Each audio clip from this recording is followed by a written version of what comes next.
realize I was covered, in blood at this point. I felt that I'd been stabbed, but it just wasn't in the forefront of my mind. Tonight, a Springfield woman is telling Ozarks First what happened Tuesday morning when a man broke into her home and stabbed her and her mother. Ozarks First, Parker Paget live on North Jonathan Avenue after speaking to one of the victims today, as well as her husband. Parker.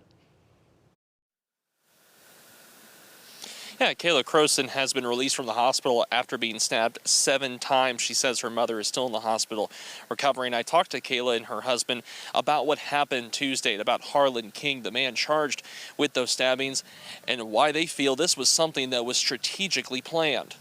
He brought his own weapon. He broke down our fence. There's evidence that he was sitting there waiting because he tracked weeds into our house. Also, there was a slushy cup, like a 44-ounce, sitting back behind our shed there, too. Kayla Crowson tells me Harland King wasn't supposed to be in her home, so when she saw him, she knew something bad was going to happen. I just happened to turn around, and that's when I saw Harland. As soon as I saw the knife at his side, I just kind of knew what was going to happen. Crowson says King stabbed her 7 times and her mother, who is his ex-girlfriend, twice before leaving the home. My fingers, hands, arms. This was probably the worst one on my finger. It would not stop bleeding for quite a while. Superficial wounds there. I do have one there. There's another one here, 2 in my stomach around the same area, and then another one over here. According to court documents, King admitted to the stabbing, saying it was in retaliation for previous charges of domestic violence from when he lived in the home.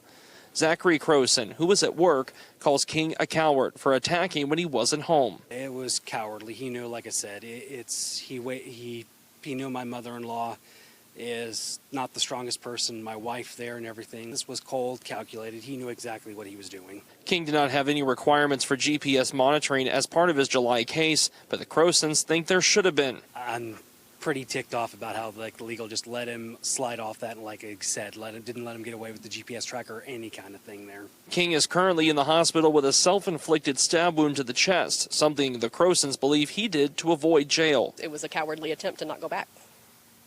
I don't think it's regret or anything, because, like I said, I mean, he clearly planned all this. We have more from the Crowsons with this story online at ozarksfirst.com. Now, as for the neighbors who helped, I'm told that the Crowsons will be getting together very large gift baskets for those and their heroic efforts on Tuesday. Reporting live in Springfield, Parker Paget, Ozarks First.